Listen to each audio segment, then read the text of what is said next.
Vamos conversar agora um pouquinho sobre a situação da Covid-19 no Brasil e no mundo. O Brasil chegou ontem à marca de 5 milhões de infectados pelo novo coronavírus. Desde o começo da pandemia, morreram 148 mil pessoas e 148.034 pessoas por causa dessa doença. A média móvel de mortes está em 631 por dia nos últimos 7 dias. Esse número é 9% menor do que a média de 2 semanas atrás. Está caindo um pouquinho. A médica sanitarista Karina Calife já está aqui com a gente novamente, sempre às quintas, para nos ajudar a entender esse momento. A doutora Karina, que também é mestre e doutora em Medicina Preventiva pela Faculdade de Medicina da USP, é professora da Faculdade de Medicina da Santa Casa de São Paulo. Olá, doutora Karina, um prazer sempre te receber por aqui, tudo bem? Tudo bom, Thalita? Como vai? Um prazer estar aqui com vocês também. Tudo certo por aqui também, Karina. Eu queria começar conversando com você sobre uma notícia hoje. Mônica Bergamo, na Folha de São Paulo, que traz essa notícia de que não está certa a compra pelo governo federal da Coronavac, que é essa vacina chinesa produzida pelo Instituto Butantan. Hoje, inclusive, Pazuello, ministro da Saúde, e o presidente do Instituto devem se reunir. E essa compra pelo governo federal que possibilitaria a distribuição pelo SUS. Mas já está se falando, inclusive, sobre essa compra não ser efetivada, o Butantan teria, então, que fazer uma negociação direta com outros estados. Quais os impactos dessa compra não ser feita pelo governo federal? O que isso pode acarretar, doutora? Olha, Thalita, esse impacto seria muito grande porque o Instituto Butantan ele é responsável por em torno de 75% das vacinas do Brasil, as vacinas todas, não estou falando só de vacina da Coronavac, né? Então, um grande percentual de vacinas. É um dos nossos 2 grandes polos tecnológicos, inclusive, que ajuda a gente não só a distribuir as vacinas pelo SUS no Brasil, mas também a exportar as vacinas para outros países, né? Houve, eu acho que no final de setembro, uma reunião inicial com o secretário estadual de saúde e o ministro, né?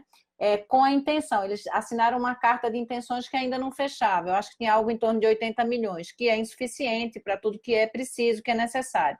Então, é muito importante que o Butantan entre nessa negociação direto com o Ministério da Saúde, assim como foi a aposta inicial na de Oxford e AstraZeneca. As duas são vacinas com grande potencial, mas mesmo assim, imagine, se o que está sendo pensado, o que está sendo dito até aí, algo em torno de 30 milhões de vacinas da Coronavac e 46 milhões, mais ou menos, da AstraZeneca, mesmo assim, você imaginando que algumas são 2 doses, você teria algo para 40 milhões de brasileiros, o que é insuficiente. Então, é muito importante que se garanta essa articulação com o Instituto Butantan, porque é um dos nossos grandes centros de produção de vacina. Faça-se também essa questão da transferência tecnológica, porque dessa forma a gente pode garantir a produção e a distribuição das vacinas para o SUS no Brasil, porque o Butantan já tem vamos dizer assim, essa experiência, essa expertise, já que faz 75% das vacinas do Brasil.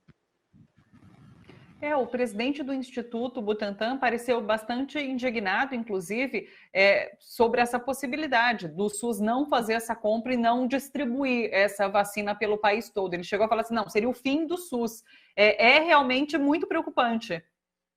É muito preocupante, não pode acontecer isso. Eu acho que assim seria um suicídio, sabe, do Ministério da Saúde não fazer isso, como a gente falou. São os 2 grandes espaços tecnológicos, é a Biomanguinhos pela Fiocruz e é o Instituto Butantan. Sem a produção pelo Instituto Butantan, e a gente não tem concorrência entre as vacinas, sabe, Thalita? A gente quer que todas venham. As vacinas têm 2 momentos diferentes, né? Um são os testes de segurança, pelas quais essas 2 que a gente está falando aqui já passaram, e algumas outras, que são as fases 1 e 2, e agora elas estão nessa produção aí da fase 3, que é o teste de eficácia, porque uma coisa é a segurança, é segura, não vai causar problemas.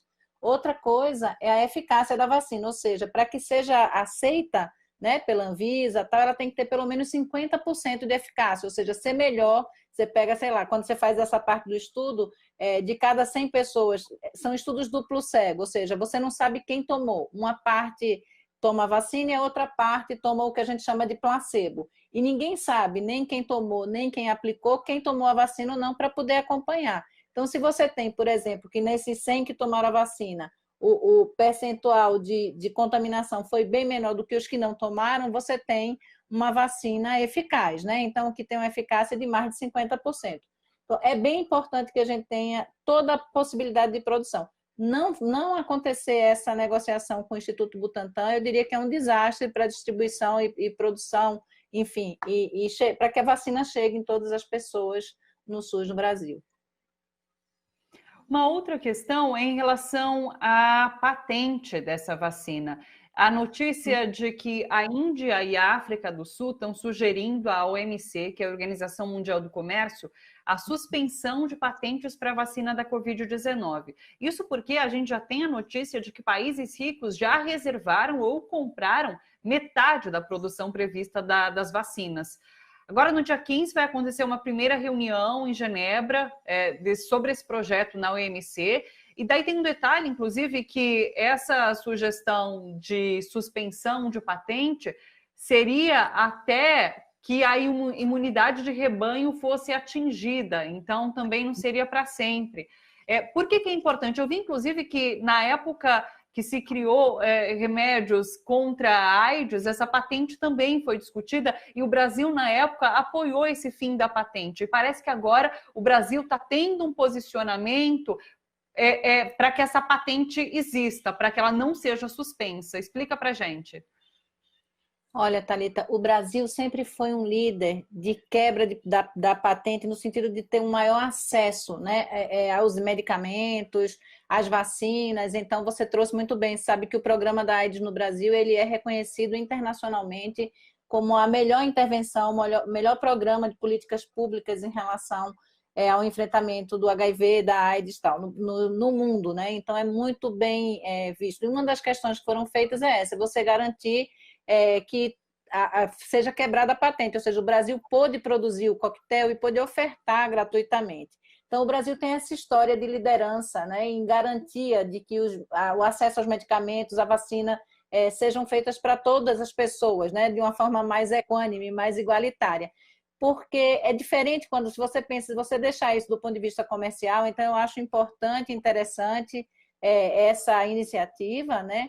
Porque você muda a possibilidade, você faz com que as pessoas tenham acesso. E veja, ainda está sendo uma coisa... Se você olha a lei de genéricos que aconteceu no país, por exemplo, foi algo que fez muita diferença na vida das pessoas. Você tem a mesma medicação, não vendida só por um único laboratório, e você faz com que isso também fique mais barato, né? Então, você tem várias iniciativas nesse sentido. Eu acho que o Brasil deveria estar junto, como é historicamente, como tem participado historicamente. É uma pena que aconteça isso, né? Porque ainda mais para um país cheio de desigualdades como o nosso, né?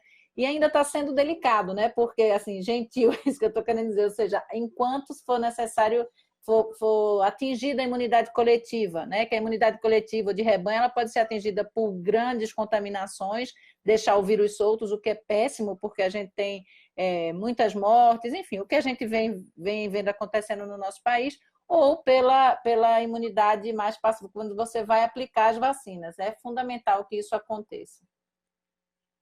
Essa suspensão da patente significa que quem descobrir, por exemplo, uma fórmula de vacina vai poder ceder essa tecnologia para que outros laboratórios produzam e isso faz com que o preço caia? É isso do que se trata? Isso, se trata assim de que você não tenha... Alguém descobriu, passou pela fase de segurança, passou pela fase de eficácia, os lugares que tenham tecnologia para produção possam fazê-lo, não precisem da patente. Então, não só um laboratório no mundo, por exemplo, não é só a AstraZeneca que faria a produção das vacinas, mas ela poderia fazer a transferência dessa tecnologia para que outros lugares, por exemplo, o Instituto Butantan, o Biomanguinhos, possam fazer. É que o Brasil tem esse acordo, e esse acordo também não se dá à toa, né, Thalita? A gente tem sido acordado fazer os testes e ter produção de vacina porque o Brasil é um lugar onde o vírus ainda circula solto. Você acabou de falar, são 5 milhões de casos, são mais de 148 mil mortes, e por mais que a média móvel tenha, de fato, uma diminuição, a gente está no segundo patamar, né? A gente ficou aí de maio a agosto no patamar de 1.000 mortes e a gente está agora num patamar que começou aí de agosto para cá e que a gente não está saindo muito dele, que é algo em torno de 700 mortes por dia. Então, a gente não pode naturalizar isso, é muita coisa ainda, né? Você acredita que essa suspensão da patente é algo possível ou há muitos interesses por trás disso que impossibilitem talvez essa retirada da patente? Eu acredito que é possível se a gente está olhando para uma pandemia mundial, se a gente olha numa perspectiva de bem comum, e tem algumas pessoas batalhando por isso, né? Eu acho que o próprio Alexandre Padilha, que é deputado federal, tem feito essa discussão, que foi ex-ministro da Saúde, de uma forma importante, e várias outras pessoas. Eu acho que a possibilidade existe porque isso aconteceu em outros momentos, por exemplo, na pandemia do HIV, né? Na pandemia de AIDS, onde foi quebrada a patente para as medicações. Perfeito. Vamos falar agora sobre o estado de São Paulo. O governo autorizou a retomada de aulas presenciais das redes públicas e privadas. Isso aconteceu a partir de ontem, quarta-feira, dia 7 de outubro. E o governo do estado informou que passou a testar na rede estadual alunos e professores. E daí serão 10 mil testes em estudantes, 9.300 em profissionais. O curioso é que esses testes serão feitos em 100 escolas definidas por sorteio, isso em 20 cidades. O que nos leva a questionar se isso é eficiente. Você faz só em algumas escolas para ter noção do que está acontecendo? Você não vai testar todo mundo, então? Não, Thalita, você não está testando todo mundo e a gente, por exemplo, os países, eu vou trazer aqui a Coreia do Sul, entre outros países que fizeram autotestagem e buscaram a lógica do rastreamento, que é a lógica que está sendo colocada aqui. Claro que é melhor testar parte do que não testar ninguém, mas é insuficiente, porque essa testagem em massa, ela vai servir, ela é um retrato daquele momento, ou seja, o que acontece depois, o RT-PCR, ele é um exame que vai ajudar naquele momento em que os sintomas estão acontecendo e você vai rastrear não só a pessoa do ponto de vista do isolamento, mas os contatos que ela teve. Então, é interessante fazer teste, é interessante rastrear, claro que é, mas dessa forma é uma forma que é insuficiente para aquilo que a gente tem. O que a gente tem visto no mundo, mesmo em lugares que adotaram vários protocolos, que não é só essa questão do teste e do rastreio, para você voltar às aulas, existem vários protocolos, né, técnicos de segurança que são realizados.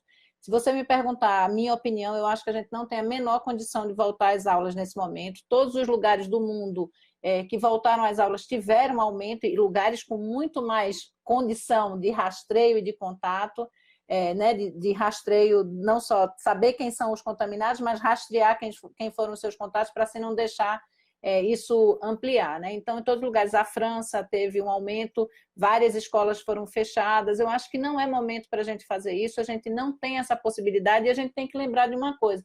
Quando a gente está falando em escola, a gente não está falando só nas crianças, né, e nos professores. A gente está falando nas crianças, nos professores, nas pessoas que trabalham na escola, né, nos funcionários da limpeza, em quem vai estruturar aquilo, em todo o entorno de uma escola, ou seja, os pequenos comércios, o que tem ali. Então, é uma mobilização. O vírus, para circular, ele precisa desse espaço, né? Ele precisa dessa circulação. Saiu há pouco tempo pela BBC uma lista daquilo que é tranquilo, ou seja, tem baixo risco, você abrir uma correspondência, o que é que tem um risco moderado, quais são, tem uma característica, uma tabela que demonstra isso, e entre moderado para alto está o retorno das crianças para creche e escola. Eu acho que a gente não tem condição de fazer isso nesse momento e acho que é insuficiente essa testagem dessa forma. Duas últimas perguntinhas. Com base, inclusive, que era uma avaliação sua como médica, com base no que a gente soube do caso de Donald Trump, o que é possível dizer, doutora? A gente viu imagens dele respirando com bastante dificuldade, a gente soube que ele foi internado, recebeu oxigênio, tomou um medicamento, que eu não vou me lembrar o nome agora, mas é um medicamento usado quando o caso é mais grave, né? Qual é a avaliação? Ele chegou num momento assim bastante crítico da Covid, da doença, e agora ele já há indícios de que ele está recuperado. A Remdesivir, isso, estão me soprando aqui o nome do remédio, Remdesivir, foi esse, né? E agora há notícias de que ele já está recuperado, já tem inclusive imunidade à Covid-19. Qual a avaliação que dá para a gente fazer a partir dos sinais e das notícias que a gente teve do caso? A primeira avaliação que eu quero fazer é que não é uma gripezinha. Fica claro, né? Se você tem um dos maiores líderes do mundo, assim, líderes no sentido de tamanho, né? E de possibilidade de acesso a tratamentos, a cuidados. Se fosse uma coisa tão boba, se fosse uma coisa tão tranquila, você não teria um presidente saindo de helicóptero para ir para um hospital, né, ser tratado, ser cuidado, e esse monte de medicamentos que eu estava escutando a entrevista anterior, ele não usou hidroxicloroquina, é bom que fique claro isso, né, porque se sabe que não há nenhum tipo de evidência para isso. Então, claramente, ele não teve aqueles sintomas mais leves, ele apresenta com uma né, do que a gente vê, não dá como médico para falar, porque a gente teria que examinar, ver os exames, ver como é que está a saturação de oxigênio e tal, mas fica muito claro que se fosse uma coisa tão tranquila, com algum recurso mínimo, ele não teria passado por isso. Essa é uma doença que é muito diferente, dependendo da pessoa que pega a doença, da pessoa que tem essa condição. Algumas pessoas vão, de fato, passar de uma forma mais tranquila pelo adoecimento, outras pessoas vão passar por coisas muito mais graves e vai chegar ao óbito. Então, dá para dizer que a dele não foi tão leve assim, e mesmo ele tendo acesso, vamos dizer assim, às melhores tecnologias do mundo, às melhores medicações. O Remdesivir é uma medicação que tem sido utilizada, é uma das medicações que tem evidências em alguns momentos específicos, assim, mas mais nos casos um pouco mais graves, assim como a dexametasona, e como os anticoagulantes de baixa densidade, como a heparina, que tem sido usado. Mas isso você não usa antes, isso você usa nos momentos de agravamento da doença. O que me leva à próxima questão, que é a última, inclusive, que é sobre sequelas. Agora, a gente passa a descobrir quais são as sequelas da Covid-19, inclusive tem sequelas bastante graves. Não é porque você está curado que você não tem mais nada, né, doutora?